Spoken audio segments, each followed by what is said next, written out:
നിയമസഭാ തെരഞ്ഞെടുപ്പിന് മുന്നോടിയായി കോൺഗ്രസിൻ്റെ സ്ഥാനാർത്ഥി നിർണയ പ്രക്രിയ ഉടൻ ആരംഭിക്കുമെന്ന് കെ.സി. വേണുഗോപാൽ. സ്ഥാനാർത്ഥികളെ കഴിയുന്നതും നേരത്തെ തീരുമാനിക്കും. തദ്ദേശ ഭരണ സ്ഥാപനങ്ങളിലെ തെരഞ്ഞെടുപ്പിലുണ്ടായ വിജയം വിലയിരുത്തും. എവിടെയെങ്കിലും പാളിച്ചകൾ ഉണ്ടായിട്ടുണ്ടെങ്കിൽ അവ പരിശോധിക്കും. 2021 സ്ഥാനാർത്ഥി പട്ടികയിൽ 50% പേർ 50 വയസ്സിൽ താഴെയുള്ള ചെറുപ്പക്കാരായിരുന്നു. കേരളത്തിൽ മറ്റൊരു രാഷ്ട്രീയ പാർട്ടിയും നൽകാത്തത്ര യുവ പ്രാതിനിധ്യമാണ് കോൺഗ്രസ് നൽകിയിരിക്കുന്നത്. ചെറുപ്പക്കാർക്ക് ഇത്തവണയും പ്രാധാന്യം നൽകുമെന്നും കെ.സി. വേണുഗോപാൽ പറഞ്ഞു. ഇപ്പോൾ കേരളത്തിൽ കഴിഞ്ഞ ദിവസം പ്രതിപക്ഷ നേതാവൊക്കെ പറഞ്ഞത് കോൺഗ്രസിൻ്റെ സ്ഥാനാർത്ഥികൾ ജനുവരി 25 തന്നെ കേരളത്തിലെ കോൺഗ്രസിൻ്റെ സ്ഥാനാർത്ഥി കാര്യം തീരുമാനമാവും. നേരത്തെ തന്നെ സ്ഥാനാർത്ഥികളെ പ്രഖ്യാപിക്കുമെന്നാണ്. ഇപ്പോൾ ആസാമിലാണെങ്കിലും അക്കാര്യത്തിൽ മുന്നോട്ട് പോകുന്നു. കേരളത്തിൽ ഇത് തന്നെയായിരിക്കുമോ? ഞങ്ങളിപ്പം കുറേ കാലമായിട്ട് അങ്ങനെയാണല്ലോ ചെയ്യുന്നത്.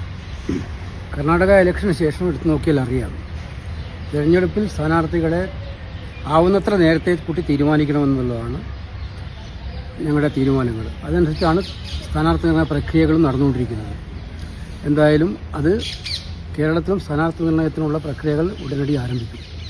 വയനാട് ക്യാമ്പ് അതിൻ്റെ ഒരു മുന്നോടിയായിട്ടാണ്. അല്ല, വയനാട് ക്യാമ്പ് നിയമസഭാ തിരഞ്ഞെടുപ്പുമായി ബന്ധപ്പെട്ടിട്ടുള്ള പൊതുവായ രാഷ്ട്രീയ കാര്യങ്ങൾ ചർച്ച ചെയ്യാനും തീരുമാനമെടുക്കുന്നതിനും ക്യാമ്പയിൻ എങ്ങനെ മുന്നോട്ട് പോകണമെന്നതിനെക്കുറിച്ച് കൃത്യമായിട്ട് രൂപം പാർട്ടി നേതാക്കന്മാരുടെ ഇടയിൽ ഉണ്ടാക്കുന്നതിന് വേണ്ടിയിട്ടുള്ള ഒരു ക്യാമ്പാണ്. ഞങ്ങൾ 2 ക്യാമ്പ് ഇതിന് മുൻപ് അവിടെ നടത്തിയിരുന്നു. അതിൻ്റെ തുടർച്ചയാണ് ഇതും. തദ്ദേശ ഭരണ സ്ഥാപനങ്ങളിലെ തിരഞ്ഞെടുപ്പിലുണ്ടായിട്ടുള്ള വിജയം തീർച്ചയായിട്ടും വിലയിരുത്തും. എവിടെയെങ്കിലും പാളിച്ചകളുണ്ടെങ്കിൽ ആ പാളിച്ചകളും പരിശോധിക്കും.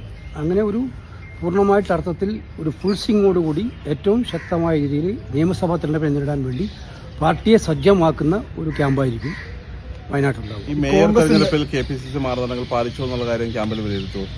അത് ഞങ്ങളെ സംബന്ധിച്ചിടത്തോളം ഒറ്റ ലക്ഷ്യത്തിലാണ് ഇപ്പോൾ.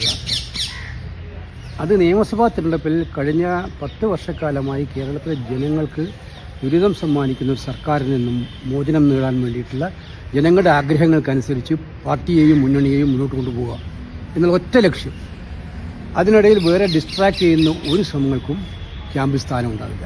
ഈ വയനാട് നേതൃ ക്യാമ്പ് നടക്കുമ്പോൾ കോൺഗ്രസ് വാഗ്ദാനം ചെയ്ത വയനാട് പുനരധിവാസ വീടുകളുണ്ട്, അതിലെന്തെങ്കിലും ഒരു തീരുമാനമാകും? അല്ല, തീരുമാനം ആയല്ലോ.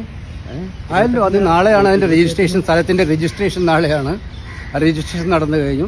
ഈ ആഴ്ചകളിൽ തന്നെ, ഈ വരുന്ന ദിവസങ്ങളിൽ തന്നെ അതിൻ്റെ പ്രവർത്തനങ്ങൾ ആരംഭിക്കാനും തീരുമാനിച്ചിട്ടുണ്ട്. അതിലെല്ലാ നടപടികളും പൂർത്തിയായിട്ടുണ്ട്. ഈ വടക്കാഞ്ചേരി കോഴാരോപണത്തിൽ കോൺഗ്രസ് എങ്ങനെയായി തുടർന്നുള്ള മുന്നോട്ട് പോകുമായിട്ട് വിഷയം എങ്ങനെ ടേക്കപ്പ് ചെയ്തതാണ്? അത് പ്രാദേശികമായിട്ടുള്ള കോൺഗ്രസ് കമ്മിറ്റിയാണ്. ഇപ്പം മനസ്സിലായില്ലേ, CPM പഞ്ചായത്ത് പ്രസിഡന്റിനാകാൻ വേണ്ടി, ഒരു പഞ്ചായത്ത് പ്രസിഡന്റ് തിരഞ്ഞെടുക്കാൻ വേണ്ടി എന്ത് പ്രലോഭനങ്ങൾ വരെ കൊടുക്കാൻ തയ്യാറാവും കോൺഗ്രസിനെ തോൽപ്പിക്കാൻ എന്നുള്ളതാണ് അവർ ഇത്രയും എക്സ്പോസ് ചെയ്തൊരു കാര്യമുണ്ടോ പറയാം. എന്നിട്ട് അവരതിനെ പരോക്ഷമായി ന്യായീകരിക്കുകയല്ലേ ചെയ്യും. ഓപ്പറേഷൻ അരിവാളാണോ? പിന്നെ അതേപോലെ തന്നെ കോൺഗ്രസ് പാർട്ടിക്കാരിൽ വിശ്വാസം നഷ്ടപ്പെട്ടാൽ, സ്വന്തം പാർട്ടിക്കാരിൽ വിശ്വാസം നഷ്ടപ്പെട്ടാൽ കിട്ടുന്ന വഴികളെല്ലാം തേടുക എന്നുള്ളതാണല്ലോ പുതിയ മാർക്സിയൻ തിയറി. അതേപോലെ തന്നെ കോൺഗ്രസിൽ നിന്ന് സസ്പെൻഡ് ചെയ്യപ്പെട്ട ആൾക്കാർക്ക്, പുറത്താക്കപ്പെട്ട ആൾക്കാർക്ക് അടുത്ത നിയമസഭാ സീറ്റ് ഉണ്ടാവില്ല എന്നുള്ള കാര്യത്തിൽ യാതൊരു തർക്കവും ഇല്ലല്ലോ. ഇത്തരം ചോദ്യങ്ങൾ ഞാൻ പറഞ്ഞല്ലോ. കോൺഗ്രസിന്റെ സ്ഥാനാർത്ഥി നിർണയം പ്രക്രിയ ആരംഭിക്കുകയാണ്. അതിനൊരു സിസ്റ്റമുണ്ട് കോൺഗ്രസിനെ സംബന്ധിച്ചിടത്തോളം. പ്രദേശ് ഇലക്ഷൻ കമ്മിറ്റി ഉണ്ട്. അവരുടെ സജഷൻ സ്ക്രീനിങ് കമ്മിറ്റി മുമ്പാകെ വരും. ആ സ്ക്രീനിങ് കമ്മിറ്റി അതൊക്കെ പരിശോധിച്ച് കഴിഞ്ഞ് സെൻട്രൽ ഇലക്ഷൻ കമ്മിറ്റി മുമ്പാകെ സമർപ്പിക്കും. സെൻട്രൽ ഇലക്ഷൻ കമ്മിറ്റിയാണ് സ്ഥാനാർത്ഥികളെ തീരുമാനിക്കുന്ന അന്തിമ ബോഡി. അല്ല, അതുകൊണ്ടാണ് ഞാൻ പറഞ്ഞത് ഇത്തരം കാര്യങ്ങളൊന്നും നിങ്ങൾ ഡിസ്ട്രാക്ട് ചെയ്യാൻ നോക്കണ്ട. ഇത്തരം കാര്യങ്ങളൊന്നും ഞങ്ങൾക്ക് അതിനെക്കുറിച്ചൊക്കെ വ്യക്തമായ കാഴ്ചപ്പാട് സ്ഥാനാർത്ഥി നിർണയം കഴിയുമ്പോൾ മനസ്സിലാവുമല്ലോ. 50% സ്ത്രീകൾക്കും യുവജനങ്ങൾക്കായിട്ട് കൊടുക്കുമോ? നിങ്ങൾ ഞങ്ങളുടെ സ്ഥാനാർത്ഥി പട്ടിക കണ്ടിട്ടില്ലായിരുന്നു 2021. 2021 സ്ഥാനാർത്ഥി പട്ടിക 50% കൂടുതൽ ചെറുപ്പക്കാരായിരുന്നു. ചെറുപ്പം എന്ന് പറയുമ്പോൾ എത്ര വയസ്സ് വരെ? അതല്ല, 50 വയസ്സിന് താഴെയുള്ളവരെ നമ്മൾ ഉദ്ദേശിക്കുന്നത്. അത് കഴിഞ്ഞ പ്രാവശ്യം ഞങ്ങളെ ഓരോ സ്ഥലത്തും ഏറ്റവും പ്രധാനപ്പെട്ട പക്ഷേ അവർക്ക് സമയം കിട്ടിയില്ലായിരുന്നു. അനൗൺസ് ചെയ്തത് അവസാന നിമിഷങ്ങളിലായിരുന്നു പലപ്പോഴും. അതുകൊണ്ട് പലർക്കും എസ്റ്റാബ്ലിഷ് ചെയ്യാൻ പറ്റില്ല. പിന്നെ കോവിഡിൻ്റെ കാലം കൂടിയായിരുന്നു. പ്രചരണത്തിന് പരിമിതികളുണ്ടായിരുന്നു. അപ്പോൾ അതൊക്കെ കൊണ്ടാണ് അത് എക്സ്പോസ് ചെയ്യപ്പെടാൻ പോയത്. പക്ഷേ കഴിഞ്ഞ പ്രാവശ്യം ഞങ്ങൾ എടുത്തത് ഏറ്റവും നല്ല യുവമുഖമായിരുന്നു. കേരളത്തിൽ കോൺഗ്രസിനല്ല, കേരളത്തിൽ ഒരു രാഷ്ട്രീയ പാർട്ടിക്കും കൊടുക്കാത്തത്ര യുവമുഖമായിരുന്നു കഴിഞ്ഞ നിയമസഭാ തെരഞ്ഞെടുപ്പിൽ. പാർലമെന്റ് തെരഞ്ഞെടുപ്പിൽ അത് തന്നെയല്ലേ. ഞങ്ങൾ ചെറുപ്പക്കാരായ MP മാരല്ലേ മിക്കവാറും ആളുകൾ. അപ്പോൾ ചെറുപ്പത്തിന് എന്നും പ്രാധാന്യവും കൊടുക്കും, ഞങ്ങളിതിൽ സംശയമില്ല, വനിതകൾക്കും കൊടുക്കും. ഇന്നലെ രാഹുൽ മാങ്കൂട്ടത്തിൽ മുതിർന്ന നേതാക്കളൊക്കെ ആയിട്ട് കൂടിക്കാഴ്ച നടക്കുന്നുണ്ട്. ഒത്തുതീർപ്പിനുള്ള നടപടികൾ അത്തരം കാര്യങ്ങളൊക്കെ ഞങ്ങൾ നേരത്തെ നിലപാട് പറഞ്ഞു, ഞാൻ പറഞ്ഞല്ലോ. ഈ വെള്ളാപ്പള്ളി നടേശൻ ഒരു മാധ്യമ പ്രവർത്തനം ഭീകരവാദി എന്ന് വിളിച്ച സാഹചര്യം അതിനെ എങ്ങനെയാണ് കാണുന്നത്? ഒരു മാധ്യമപ്രവർത്തകനും ഭീകരവാദിയല്ല. മാധ്യമപ്രവർത്തകർ നമ്മളെ വിമർശിക്കും. ചിലപ്പോൾ വിമർശനം ചിലപ്പോൾ അതിര് കവിയുന്നുണ്ടാകും. അതൊക്കെ അവരാണ് നിശ്ചയിക്കേണ്ടത് അതിരെത്ര വേണമെന്ന്. മാധ്യമപ്രവർത്തകരാണ്. നമ്മളാരും മാധ്യമപ്രവർത്തകൻ്റെ അതിര് നിശ്ചയിക്കാൻ ഉത്തരവാദപ്പെട്ടവരല്ല ഒരു രാഷ്ട്രീയ നേതാവും അല്ലെങ്കിൽ ഏതൊരു രീതിയിലുള്ള നേതാവും.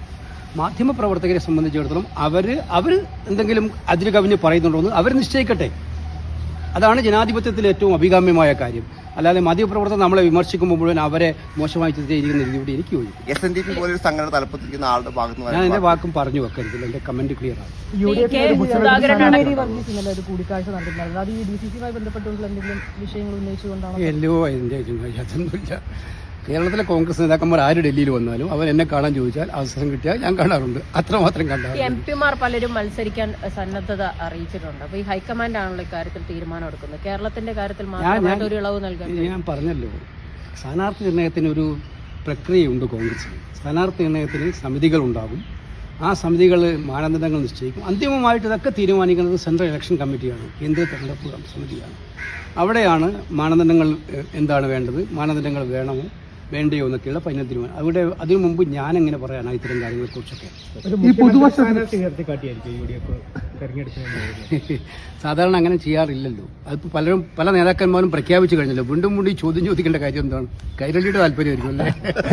ഈ പുതുപക്ഷത്തില് CPM പറയുന്ന വളരെ പ്രധാനപ്പെട്ട കാര്യം ശബരിമല അല്ലെങ്കിൽ ഇതൊന്നുമല്ല തോൽവിക്ക് കാരണമായത്, ഇത്തരത്തിലുള്ള ഭരണത്തിന്റെ നേതൃത്വത്തിൽ അവരങ്ങനെ തന്നെ ധരിക്കണം.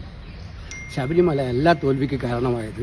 ഇനിയും കട്ടവരെ സംരക്ഷിച്ചുകൊണ്ടേയിരിക്കണം എന്നുള്ളതാണ് ഞങ്ങളും ആഗ്രഹിക്കുന്നത്. കാരണം ഒരു പാർട്ടിക്ക് തെറ്റുപറ്റിയാൽ അത് തെറ്റാണെന്ന് പറയാനുള്ള ആർജവം ജനങ്ങളുടെ മുമ്പാകെ കാണിച്ചിട്ട് തെറ്റ് തിരുത്താനുള്ള നടപടി ഉണ്ടാവുള്ളൂ. ആ നടപടി ഉണ്ടായില്ല ഇതുവരെ.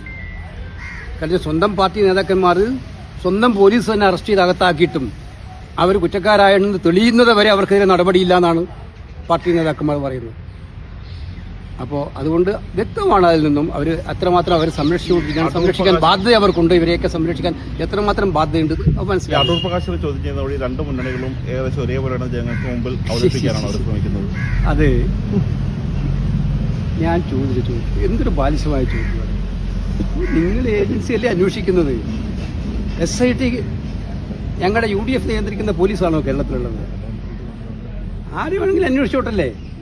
ഞങ്ങളതിനകത്ത് വളരെ ആത്മവിശ്വാസമുള്ള കോൺഫിഡൻസോടെ പറയുന്നത്. ശബരിമലയിലെ സ്വർണം കട്ട യഥാർത്ഥ കള്ളന്മാരെ ജനം തിരിച്ചറിഞ്ഞുകൊണ്ടിരിക്കുകയാണ്. ഇനി കൂടുതൽ കള്ളന്മാർ പുറത്തു വരും.